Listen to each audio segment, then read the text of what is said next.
Hello friends मेरे channel में आपका स्वागत है। और आज हम unit third unit classical mechanics की लेक्चर 3 लेकर आए हैं। इससे पहले हमने सेकंड लेक्चर में नॉन इनर्शियल फ्रेम के बारे में पढ़ा था, जिसमें हमने देखा था कि जो नेट फोर्स की जो वैल्यू है वो कैसे एक दूसरे के रिस्पेक्ट में हम फाइंड आउट करते हैं। और आज हम न्यू टॉपिक लेके आए हैं, गैलीलियन ट्रांसफॉर्मेशंस। ठीक है, टुडे टॉपिक क्या है अपना, गैलीलियन ट्रांसफॉर्मेशन के बारे में है।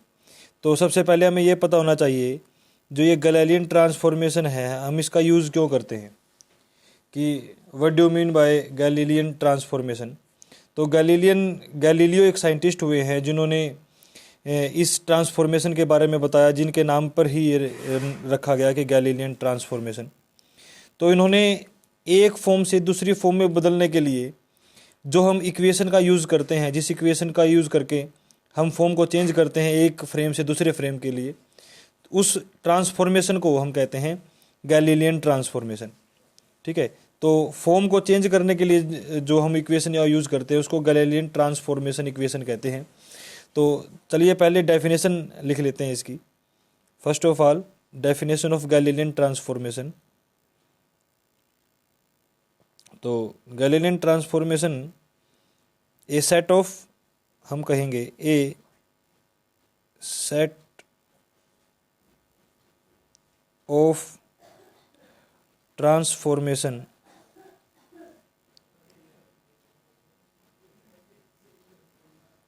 ए set of transformation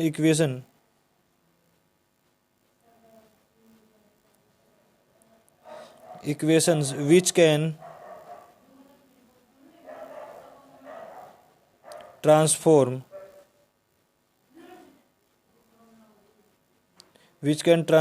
the space-time coordinate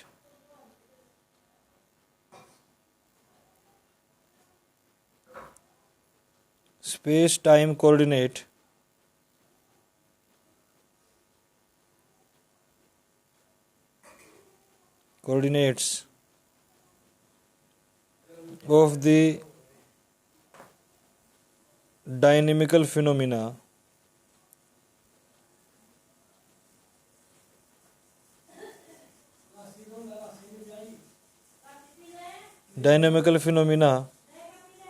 from one inertial frame to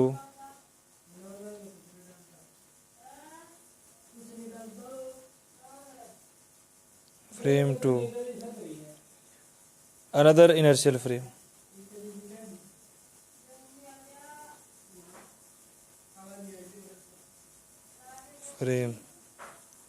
ठीक है, तो ये क्या है, गैलीलियन ट्रांसफॉर्मेशन है। ठीक है, तो उसको कहते हैं हम गैलीलियन ट्रांसफॉर्मेशन। तो अब हम बात करते हैं सेट ऑफ ट्रांसफॉर्मेशन की, इसका मीनिंग क्या है एक्चुअल में, जो हमने डेफिनेशन लिखी है इसका मीनिंग क्या है उसके बारे में देखते हैं।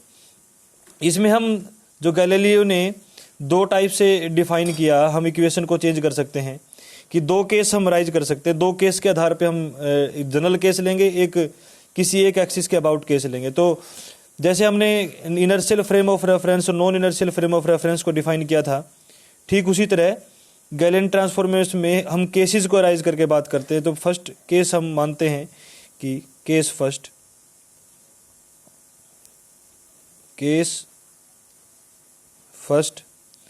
फर्स्ट आपका क्या है, इस केस में हमारे पास जो, जैसे हम दो फ्रेम सपोज करके चलते थे कि हमारे पास दो फ्रेम होते थे, एक हमारा एस फ्रेम होता था और दूसरा हमारा एस डैश फ्रेम होता था।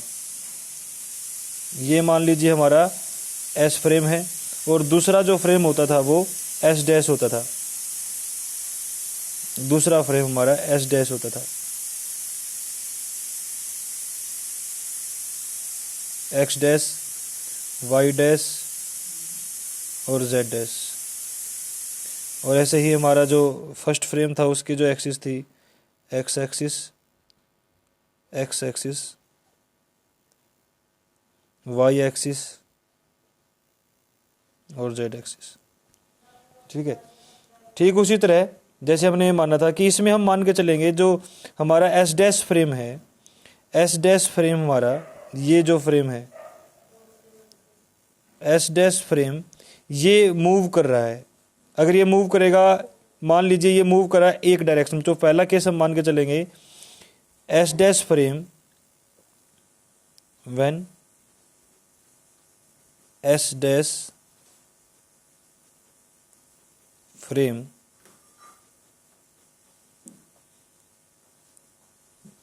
move along positive x direction,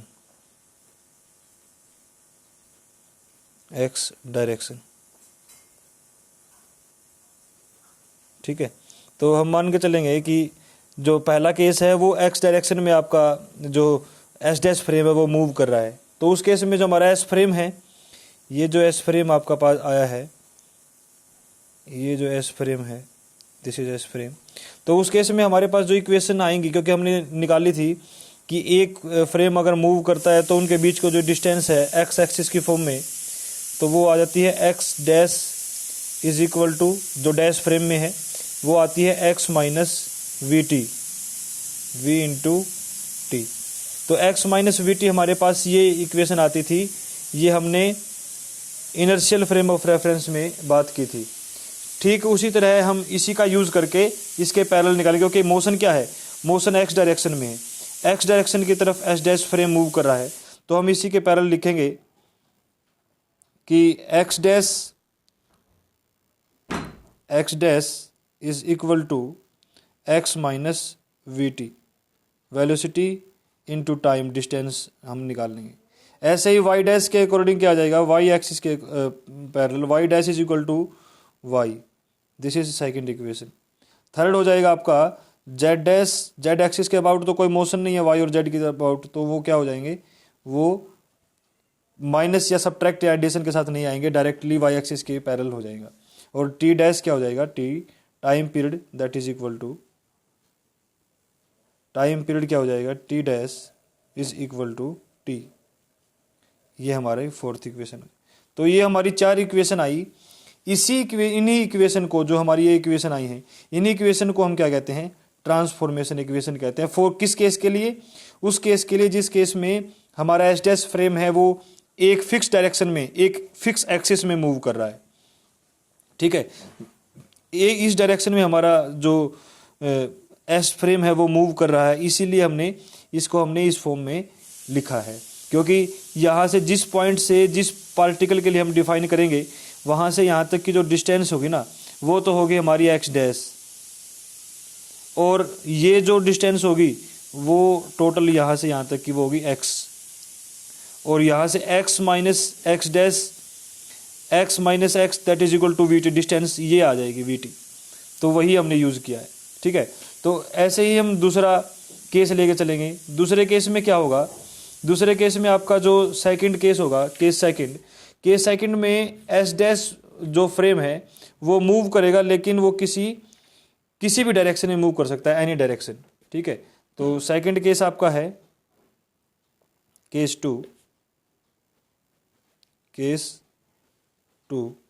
second case है when S dash frame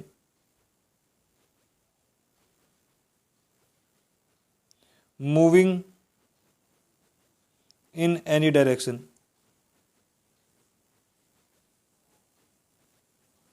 with respect to S frame, ठीक है। S फ्रेम के रिस्पेक्ट में वो जो फ्रेम है वो आपका किसी भी डायरेक्शन में मूव करे, उस केस में क्या वैल्यू आएगी देखिए। तो सेम इसी तरीके से हमारे पास दो फ्रेम है।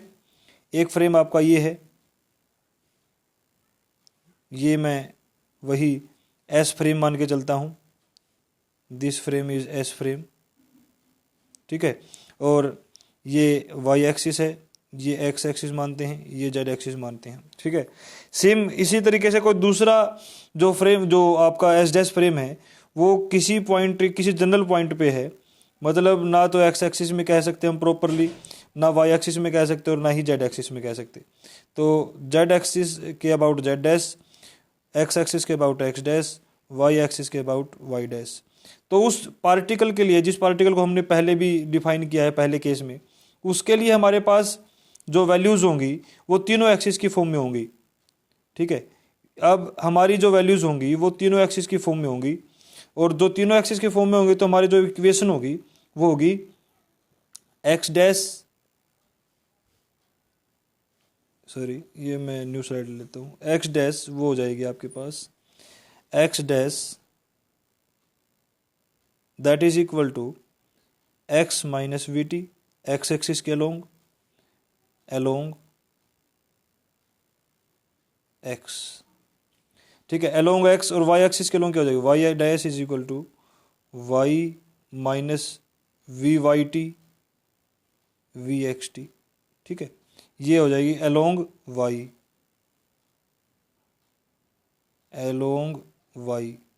वाई एक्सिस के अलोंग। ऐसे ही जेड एक्सिस के अलोंग क्या हो जाएगी, Z dash is equal to Z minus V Y Z V Z Y, sorry V Z T along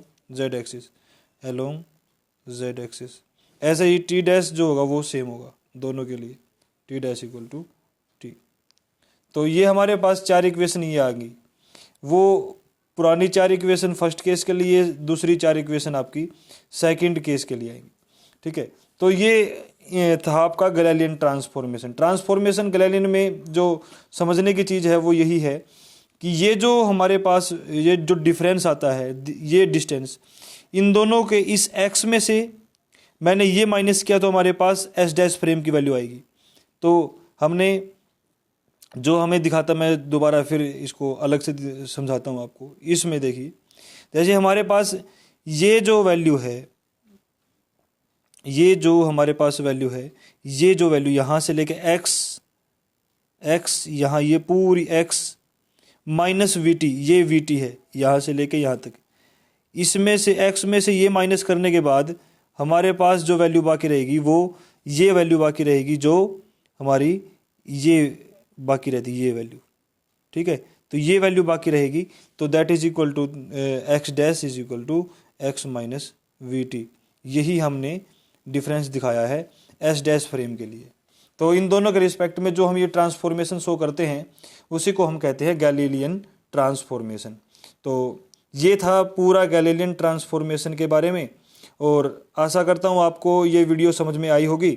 अगर फिर भी आपको ऐसी कोई क्वेरी है कि जो आपको डाउट है तो प्लीज़ आप कमेंट कर सकते हो। अगर आपको वीडियो अच्छे लगे तो प्लीज़ शेयर, लाइक और सब्सक्राइब करना न भूलें, और आप इसका प्रैक्टिस ज़रूर करना। प्रैक्टिस के बाद, क्योंकि अगले जो टॉपिक होगा वो गैलीलियन ट्रांसफॉर्मेशन का लेंथ, वेलोसिटी और एक्सेलेरेशन के बारे में होगा। क्योंकि अगर ये समझ में आएगा तो उसी के रिगार्डिंग इसी इक्वेशन का यूज़ करके हम आगे फिर फाइंड आउट करेंगे लेंथ के लिए, वेलोसिटी के लिए और एक्सेलेरेशन के लिए। तो आज के लिए इतना ही। Thank you to all. Thanks to all.